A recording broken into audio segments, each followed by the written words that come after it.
வணக்கம். என்னுடைய ஆன்மீக பக்தர்களும்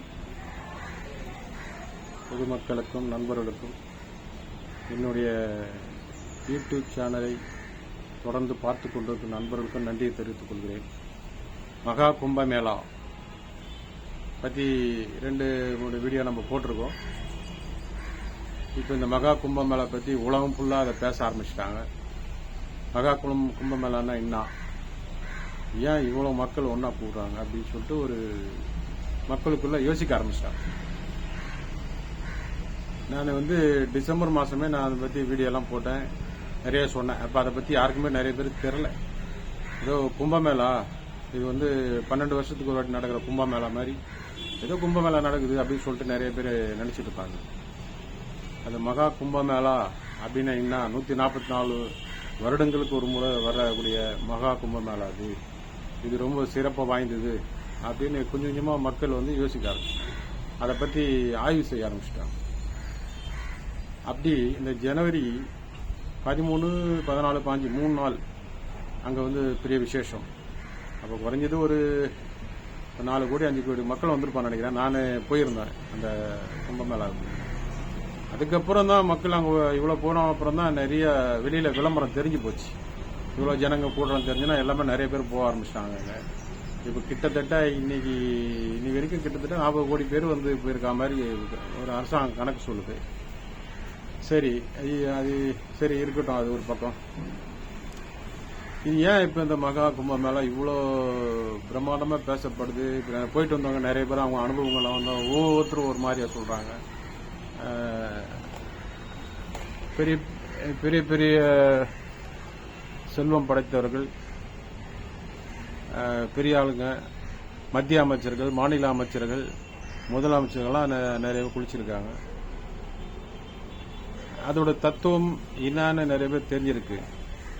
ரெண்டாவது அந்த சாதுக்கள், நாகா சாதுக்கள், அகோரிகள், மகான்கள்லாம் அங்கே அவங்கவுங்க தனித்தனியாக கூடாரம் போட்டு தங்கியிருக்காங்க.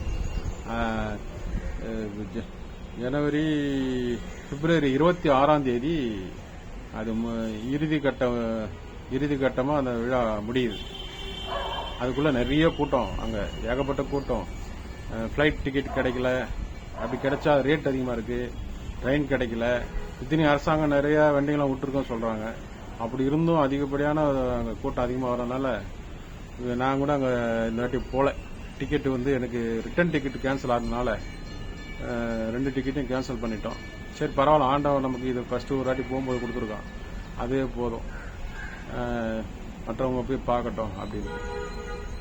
இந்த மகா கும்பமேளால என்ன ஒரு விஷயம்னா, நீங்க போங்க, அங்கே உணர்வீங்க, நீங்க போங்க, அது உங்களுக்கு தெரியும், அந்த அனுபவம் இப்படியெல்லாம் நிறைய பேர் ஆன்மீகவாதிகளும் நிறைய பேர் சொல்றாங்க.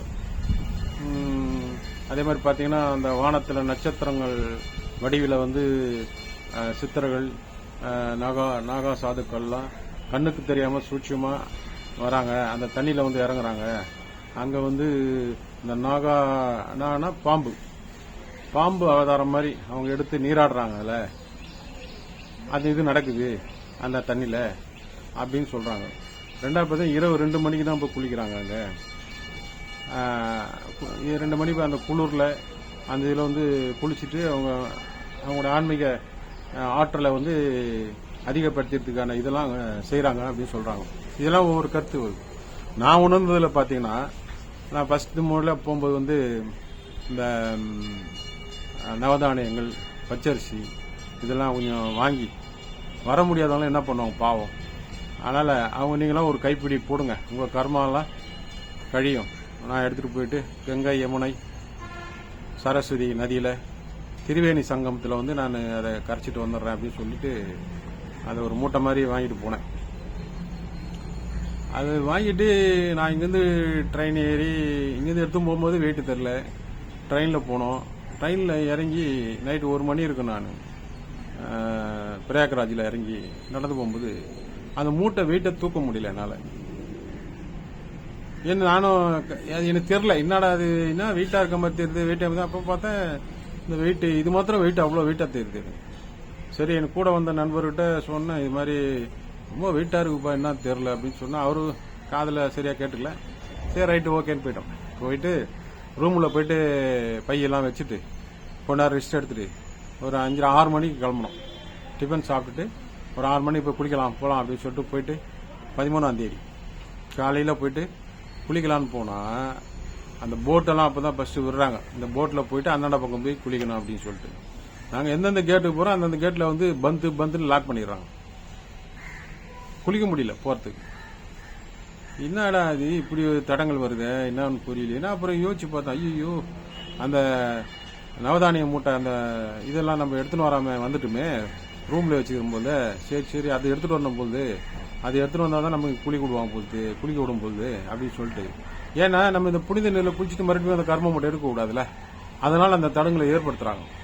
அப்புறம் நேராக போயிட்டு அதை எடுத்துக்கிட்டு அங்கேருந்து ஒரு கிட்டத்தட்ட ஒரு 4 கிலோமீட்டர் 4.5 கிலோமீட்டர் இருக்கும் நாங்கள் இருக்கிற ரூமுக்கு. அங்கே போயிட்டு எடுத்துக்கிட்டு மதியானம் சாப்பிட்டு மறுபடியும் எடுத்துகிட்டு வந்து அந்த தண்ணியில் கரைச்ச அப்புறம் தான் எனக்கு உடம்பு கூட ஃப்ரீயாக ஆயிடுச்சு. அந்த மூட்டை வந்து நான் தனியாக எடுத்தோமோ அவ்வளோ வெயிட்டாக தெரியுது. அப்போ தான் தெரிஞ்சுது, ஓஹோ இந்த நவதானியம் இதெல்லாம் போடுறாங்க கர்மா கைடு, அந்த கர்மாவுடைய அந்த வெயிட்டு அவ்வளோ இருக்குது. நம்ம வந்து யதார்த்தமாக தான் இப்படி செஞ்சால் கர்மா கழிஞ்சிரும்னு சொல்லி ஒரு யுகம் பண்ணி நீங்கள் கொடுங்கன்னு சொல்லிட்டு நம்ம வாங்கிட்டு வந்தோம். அது உண்மையாகவே நடக்குது அப்படின்னு சொல்லிட்டு எடுத்துகிட்டு வந்து அது வந்து அந்த தண்ணியில் வந்து முறையாக தண்ணியில் கரைச்சோம். நான் அந்த டைமில் நான் கரைக்கும் போது அதில் அந்த நவதானியம் போட்ட ஒரு 2-3 பேர் வந்து இங்கே ஏதோ உங்களுக்கு இனம் புரியாத ஒரு அவங்ககிட்ட இருந்து ஏதோ வெளியே போன மாதிரி உடம்பெல்லாம் லேசாகி ரொம்ப ஃப்ரீயாக இருக்காங்க. அது உணர்ந்துருக்காங்க. நான் வந்து சொன்னாங்க எனக்கு, சாமி நீங்கள் நான் மாதிரி இந்த மணிக்கு இத்தனை மணிக்கு இப்படி நடந்தது அப்படின்னு சொன்னால் அப்போ நான் அத்தனை மணிக்கு கரெக்டாக நாங்கள் இருக்கிறேன் ஆற்றுல தண்ணியில் கரைச்சிட்டு இருக்கேன். பாருங்கள் எப்படி பற்றி நடந்திருக்கு. இது நான் உணர்ந்தது இது. அதுக்கப்புறம் பார்த்தீங்கன்னா அந்த தண்ணியில் வந்து குளிச்சு வந்ததுலேருந்து பார்த்தீங்கன்னா டயர்ட்னஸே கிடையாது. பகலும் தூங்கலை, நைட்டும் தூங்கலை, 3 நைட்டு 3 பகல் தூங்கலை, எனக்கு ஒன்றுமே பண்ணல.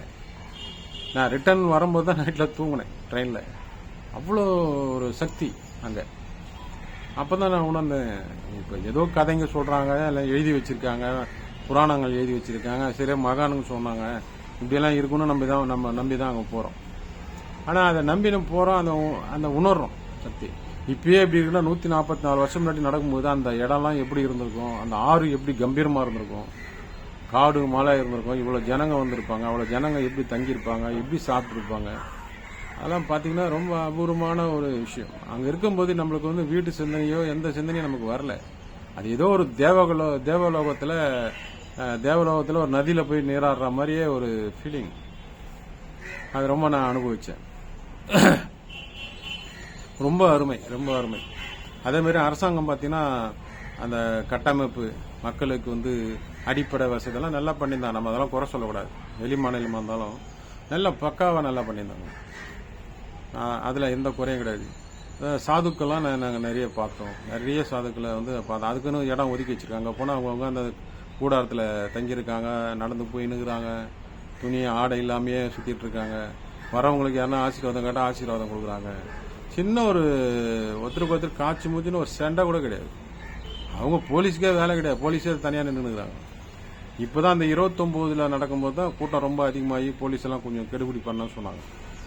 அப்படி நான் போன வீடியோவில் சொல்லியிருப்பேன், நம்ம பித்திருக்கள் விடுபட்ட அந்த காரியங்கள் செய்யாமல் விட்டுறதுனால தெரிஞ்சோ தெரியாமையோ நீங்கள் இது மாதிரி விஷயத்தை நீங்கள் போகும்போது அந்த கர்மாலாம் நம்ம கழிஞ்சிரும் மொத்தமாக அப்படின்னு நான் சொல்லியிருந்தேன். அப்போது அது உண்மைதான் அப்படின்னு நான் உணர்ந்தேன்.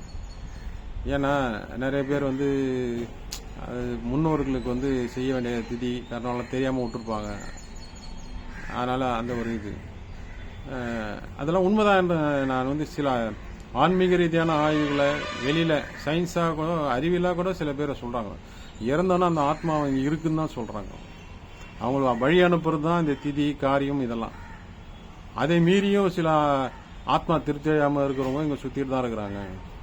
அவங்களுக்குன்னு ஒரு உடல் இருக்குது. இந்த உடல் தான் அவங்களுக்கு இல்லாமல் போயிடுது. சூட்சும உடல் அவங்களுக்கு இருக்குது. அது உதவி செய்து அவங்க நம்ம கூட இருக்கிறாங்க. நம்ம எந்த அளவுக்கு அவங்கள நம்ம நேசிக்கிறோமோ அவங்க அந்த அளவுக்கு நம்ம கண்டும் காணாமல் விடும்போது தான் அவங்க நம்மளை கண்டுகளையே போலே அப்படின்னு சொல்லி சில கஷ்டங்களெல்லாம் நம்மளுக்கு தராங்க அப்படின்னு சொல்கிறாங்க. சாஸ்திரத்துலையும் அப்படி தான் சொல்லுது. அது உண்மைதான் அது அப்படின்னு ஒரு நம்பக்கூடிய சூழ்நிலை வருது. உண்மை அது. சரி, எது இப்போ வந்து இப்போ இது மாதிரி ஒரு நிகழ்ச்சி வந்து இனிமே வருமா சொல்ல முடியாது. கிட்டத்தட்ட ஒரு 40 கோடி பேர் மக்கள் இதை வந்து போயிருக்காங்க. இன்னும் 20 நாள் இருக்கு. இதுக்குள்ள எத்தனை பேர் வராங்க? ஏன் இவ்வளவு மக்கள் வராங்க? நீங்க மற்றபடி எந்த ஆய்வுக்கே போகணும், இந்த ஆன்மீக ஆய்வுக்கே நீங்க போகணும். இவ்வளவு மக்கள் ஏன் இங்க வராங்க? அப்படி என்ன இங்க இருக்கு? வர்றவன் எல்லாமே முட்டாளா? இல்ல வேலை வெட்டி இல்லாம வராங்களா? பெரிய பெரிய பணக்காரங்களாம் வரான், வந்து பிச்சைக்கார மாதிரி வந்துட்டு போறாங்க. அந்த சாதுக்கள்லாம் போய் காலில் ஊறான் பிச்சைக்கார மாதிரி, போடான்னு தெத்தி விடுறாங்க. சொல்லலாம் பரவாயில்ல அப்படி உட்காந்துட்டு இருக்காங்க. ஏன் இப்படி எல்லாம் நடக்குது? மனித இனத்திலே ஒரு தனி இனம், இந்த அகோரிகள், நாகா சாதுக்கள், இப்படிலாம் ஒரு இனம் வாழ்ந்து தான் இருக்காங்க. எத்தனை ஆயிரம் பேர், கணக்கே இல்லை. நம்ம நீங்க நிறைய வீடியோ எல்லாம் பார்த்துருப்பீங்க, போட்டிருப்பாங்க. நல்லா அவ்வளவு அருமையான ஒரு பாவங்களை போக்கக்கூடிய ஒரு இந்துக்களுக்கு வரப்பிரசாதம், இது பெரிய வரப்பிரசாதம். போயிட்டு வரவங்களுக்கு ரொம்ப உண்மையிலேயே புண்ணியம் பண்ணியிருக்காங்க தான் நான் சொல்லணும். போக முடியாதுங்க, பொருளாதார ரீதியாக போக முடியும், என்ன பண்றது? பாவம் தான் அது. என்ன பண்றது? போக முடியாதுங்க. நீங்க என்ன பண்றீங்க? கடல்ல போயிட்டு ஸ்நானம் பண்ணுங்க. ஸ்நானம் பண்ணும்போது கங்கா, யமுனா, சரஸ்வதி, காவேரி, கோதாவரியில எல்லாம் நான் வந்து ஸ்நானம் பண்ண மாதிரி என் பாவங்கள் வந்து நீ கழிச்சிடணும், வேற வழி கிடையாது, எனக்கு பொருளாதாரம் இல்லாதனால நான் அங்கே வர முடியாது, செய்ய முடியாது சொல்லி நீங்க பண்ணுங்க. அது கரைதோ கரையிலையோ அது அப்புறம் நம்ம செய்ய வேண்டியது செய்வோம்.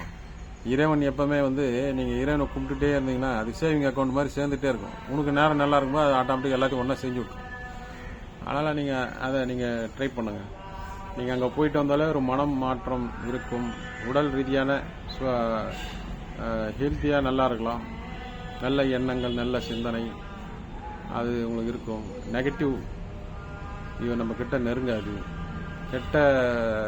கெட்டவர்கள் நம்ம கிட்ட நெருங்க மாட்டாங்க. ஒரு புனிதமான ஒரு சுவாசம். இந்த ஆத்மாவை நம்ம வந்து பரிசுத்தம் பண்ணிக்கணும். உடம்ப சுத்தம் பண்றோம், கண்ணு சுத்தம் பண்றோம், எல்லாமே சுத்தம் பண்றோம். ஆத்மாவை சுத்தம் பண்ற கிடையாது. கண்டதை சாப்பிட்டு வயிற்றுள்ள தள்ளுறோம். இது வந்து உடல் வந்து கோயில். கோயிலுக்குள்ள இறைவன் இருக்கிறான். ஆனா நமக்கு தெரியல அந்த இறைவன் எங்க இருக்கிறான், எப்படி வழிபடணும் நமக்கு தெரியல. தெரியாம தான் இப்படி கோயில், குளம், நதிகள் ஓடிட்டு இருக்கும். அங்க சுரக்கிற அமிர்தமே நம்ம உடம்புல சுரக்குது. அதுதான் அண்டத்தில் இருக்குது, பிண்டத்தில் இருக்குது, பிண்டத்தில் இருக்குது, அண்டத்தில் இருக்குன்றாங்க. அந்த அமிர்தம் சுரக்கிறது தான் வாசி யோகம் எல்லாம் பண்றாங்க. வாசி யோகம்னா அந்த அமிர்தம் சுரக்கும், அந்த உள்நாக்கு மேல வந்து சுரக்கும்.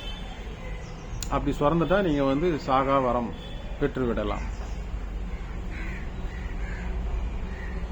மிக அற்புதமான ஒரு வாய்ப்பு இது. ஆன்மீகத்தில் குடும்பத்தில் இருக்கிறவங்களுக்கு இது ஒரு பெரிய வாய்ப்பு. எந்த ஒரு கஷ்டப்படாம பாவத்தை கழிச்சுக்கிட்டு ஆன்மீகத்தை உணர்ந்து ஆன்மீக பாதையில ஒழுக்க நெறியோட வாழ்றதுக்கான இது ஒரு வாய்ப்பு. அதை பயன்படுத்தின அதுக்கு தான் நான் அடிக்கடி நான் சொல்லிக்கிட்டே இருக்கிறேன். முடிஞ்சா போயிட்டு வந்துருங்க, முடிஞ்சா போயிட்டு வந்துருங்கன்ட்டு. ஏன்னா நான் போன்னு சொல்ல முடியாதுல்ல, உங்க பொருளாதாரம் எப்படின்னு சொல்ல முடியாது. அதுக்கான நேரம், காலம், உங்களுக்கு அந்த விதி இருக்கணும். நம்ம தாய் தாப்பா என்ன பாவம் பண்ணி செஞ்சாலும் அது தகுந்த மாதிரி அதை செய்யணும். மனிதன் இங்க பிறந்ததே நெறிமுறைகளோட. இந்த ஆத்மாவை எவன் ஒருத்தன் அதிகமா சந்தோஷமா வச்சுக்கிறானோ அவனே மோட்சம் அடைவான். இந்த ஆத்மா எவன் ஒருத்தன் சந்தோஷமா வச்சிருக்கானோ அவனுக்கு வந்து யோகம், தியானம், வாசி எதுவும் ஓட்ட வேண்டியதில்லை. மனம் அது செம்மையானால் மந்திரங்கள் எதுவும் தேவையில்லை. அப்ப அது குடும்பஸ்தனுக்கு இது மாதிரி விஷயம் தேவை. குடும்பஸ்தனுக்கு ஆன்மீகத்துக்கு அவனுக்கு கிடையாது. அவன் எதுவும் கண்டுக்கிறதுல எதை கொடுத்தா வாங்கி சாப்பிட்டுட்டு டெய்லியும் தியானம் பண்றது, யோகம் பண்றது, வாசி ஓட்டுறது இப்படின்னு இருப்பாங்க. ஆனா குடும்பஸ்தன் இந்த நாட்டில் இருக்கிற எல்லா விஷயங்களும் மனிதர்களுக்கு சேவை செய்யறது தான் இருக்குதே கண்டி வேற எதுவும் கிடையாது. கடவுளே மனிதனுக்கு சேவை செய்யறது தான் அவர் வேலை, டியூட்டி. அப்போ ஆன்மீகவாதிகளும் அதான் டியூட்டி. அந்த மனிதர்கள் பாருங்க, நல்லவங்க கெட்டவங்க எல்லாம் கலந்து இருக்கிறாங்க. எல்லாமே மக்களுக்கு தான். மனிதருக்கு நல்ல செய்யணும் தான் சொல்றாங்க எல்லாமே. இந்த பூமியில பிறந்த எல்லா ஜீவராசிகளும் செய்யணும். எல்லா ஜீவராசியும் நம்மள மனிதன் அது பாட்டு காட்டுல இது பாட்டு வளர்ந்து அது பாட்டு இருக்குது போகுது, எல்லாமே நடந்துன்னு இருக்கு. மனிதன் ஒண்டிதான் ஒருத்தனை சார்ந்து இருக்க வேண்டிய ஒரு சூழ்நிலை. அதுக்குதான் இவ்வளவு மகான்கள், சித்தர்கள் இருக்கு. ஆனா இந்த மனிதன் என்ன பண்ணா தெரியுங்க, நல்லதும் பண்றான், கெட்டதும் பண்றான். இதில் என்ன மெஜாரிட்டி தான் பார்க்கணும். எது அதிகமாக இருக்குது எது கம்மியாக இருந்தால் கெட்டது பண்ணுறதும் அதிகமாக இருக்கும், நல்லது பண்ணுறது அதிகமாக இல்லை. அந்த அளவிற்கு புற வாழ்க்கையில் அடிமையாகி பேராசைக்கு அடிமையாகி அவங்கள தற்காத்துக்கிட்டு சமுதாயத்தில் அந்தஸ்தா தன்னை பெரிய ஆளுன்னு காட்டிக்கிறதுக்கான எல்லா வேலையும் செய்யும்போது இந்த நல்ல விஷயம் ஆன்மீகம்லாம் அடிபட்டு போயிடும், துச்சமாயிடுது. ஏன்னா பணம் தான் பிரதானம், பணம் இருந்தால் நீ எல்லாம் பண்ணலாம். இது ஒரு மாய உலகத்துக்கு தான் இங்கே மதிப்பு இருக்கு. அதை உணர்ந்து அது கடந்து எவன் ஒருத்தன் தன்னை ஒழுக்கப்படுத்தி ஒழுக்க நிலையில இருந்து தான் யார் என்று உணர்வன்னா மனிதன் மகானாகலாம், மகான் கடவுளாகலாம். மனிதன் தான் கடவுளாக முடியும், கடவுளாக முடியாது. மனிதன் தான் கடவுளாக முடியும். அதுக்கான தகுதியை அவன் ஏற்படுத்தி. கோயிலில் இருக்கிறவங்களும் தெய்வங்கள், ஞானம் பெற்றவர்கள் கடவுள்கள். ஞானம் பெற்றுவிட்டால் அவன் இறைவன், கடவுள். ஆனா மக்கள் அதை ஏத்துக்க மாட்டாங்க. பேசுற மனிதர்கள் ஞானிகள்லாம் ஏத்துக்க மாட்டாங்க, கடவுள் கிடையாது, இதுக்கு மேல கோயிலில் இருக்கிறதான் கடவுள் அப்படின்னு நினைப்பாங்க. அது இயற்கை, ஒன்னும் அந்த புரிதல் கிடையாது. இப்பயே எப்படி இருக்குன்னா 2000 வருஷத்துக்கு முன்னெல்லாம் எப்படி இருந்திருப்பான் பாருங்க. அதனால உங்களுக்கு கிடைக்கிற நேரத்தில் கொஞ்சம் அன்னதானம், மீன்களுக்கு ஆற்றுல போய் கொஞ்சம் பொறி போடுங்க. சிவன் கோயிலில் இருக்கிற அந்த குளத்தில் போய் மீனுக்கு கொஞ்சம் பொறி போடுங்க. உங்கள் கர்மாக்களை அது வலி இல்லாமல் கடந்து போகலாம். அவங்க கர்மா அவங்க அனுபவிச்சாகணும், கர்மா அனுபவிக்க தான் அமைச்சிருக்காங்க. ஆனால் அது வலி இல்லாமல் நீங்கள் கடந்து போகலாம். இந்த உலகத்தில் நீங்கள் நல்லா இருந்தாலும் அது அவன் பிடிக்காது, கெட்டு போயிட்டா ரொம்ப சந்தோஷப்படுவாங்க. நம்மளோட ஒருத்தர் பெரிய ஆள் ஆகிடக்கூடாது, இதான் மனித குணம். அது அண்ணன் தம்பியுடைய இருக்கு. அண்ணன் தம்பியுடைய போராம பொச்சிருப்பு, அண்ணன் நம்மளோட பெரிய ஆள் கூட தம்பி நமக்கு மரியாதை போயிடும் இப்படின்ற மனிதனா இருக்கு, சாதாரண மனுஷனா இருக்கிறாங்க. அவங்க அவ்வளவு சீக்கிரமா திருந்த மாட்டாங்க. அவனுக்கு எதனா ஒரு பிரச்சனை உயிர் போயிடும், நம்ம இனிமே நம்ம பிழைக்க மாட்டோம்னு வரும்போது தான் அவன் கடவுளை உணரணும், மற்றவன் தெய்வத்தான்னு வரும். அது வரைக்கும் மனுஷன் சொன்ன பட்சே கேட்க மாட்டான். அதனால சில சித்தருங்கெல்லாம் மக்கள் கண்ணில் பட்டாலும் அவங்க பிச்சைக்கார மாதிரி இருக்கிறது, அசிங்கமா இருக்குது, அப்பதான் கிட்ட வர மாட்டாங்கன்ட்டு அடிக்கிறது, செத்துறது, இதெல்லாம் பண்ணுவாங்க. துணி இல்லாம இருப்பாங்க வெண்மனே, இதெல்லாம் சித்தரங்க பண்ணுவாங்க. பார்த்தா 4 பேர் பார்க்கும்போது பிச்சைக்காரன், அவர் மென்டலு அப்படின்னு பேர் வாங்கிக்கின்னு அவங்க ஆனந்தமா சந்தோஷமா இருப்பாங்க. அவங்க கிட்ட போனா நீங்க பாருங்க, வாசனையே அந்த நாத்தமே அடிக்காது. போனேன்னா சாம்பிராணி வாசனை, ஊதுவத்தி வாசனை இப்படி அடிக்கும், கம்மன்னு. இத்தனையும் குளிக்க மாட்டாங்க. குப்பத்தொட்டில் இருக்கிற அந்த கீழே சிந்திருக்கு தான் சாப்பிடுவாங்க. நாய் கூட நாய் இங்க பக்கத்தில் இருக்கும், சொறி பிடிச்ச நாய் எல்லாருக்கும் பக்கத்துல இருப்பாங்க. அவங்களுக்கு இந்த பூமியில இருக்கிற எல்லா விஷயமே, அந்த ஒரு சின்ன ஒரு மண்ணு கூட சரி, ஒரு கல்லு, சின்ன கல்லு கூட, அணு கூட எல்லாமே ஒரே தன்மை தான். அவங்க உணர்ந்தது எல்லாமே இறைத்தன்மை தான், எல்லாமே தத்துவங்கள் தான், எல்லாம் ஒரே தான்.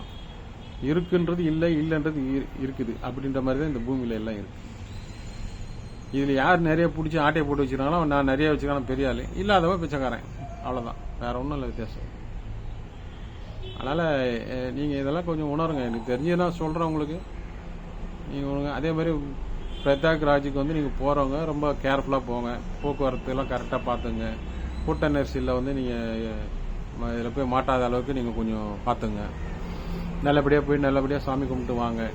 இது அந்த தேவாமிர்தத்தில் போய் நீங்க குளிச்சுட்டு வரனா ஒரு பெரிய புண்ணியம் உங்களுக்கு. அந்த வாய்ப்பை நீங்க பயன்படுத்திக்கிங்க. அடுத்த வீடியோவை நம்ம வேற ஒரு விஷயங்களை எதனா ஒன்று நான் உங்களுக்கு சொல்றேன் ஆன்மீக ரீதியா. என்னோட வீடியோக்கெல்லாம் கொஞ்சம் ஸ்லோவாக தான் இருக்கும், இருந்தாலும் பொறுமையாக நீங்கள் கேட்டுங்க. ஏன்னா சில விஷயங்கள்லாம் அப்படி தான் பேசணும், வேற வழி கிடையாது. கடன்னு பேச முடியாது. 2 நிமிஷத்தில் 3 நிமிஷத்தில் பேசணுவாங்க, அதெல்லாம் அப்படி பேச முடியும். இயற்கை இயல்பாக தான் பேச முடியும், சொல்லி வச்சு நடிச்செல்லாம் பேச முடியாது. அது எனக்கு பிடிக்காது. இருக்கிறது தான். லைக் பண்ணுங்க, நம்ம வீடியோ சப்ஸ்கிரைப் பண்ணுங்க. நன்றி, வணக்கம்.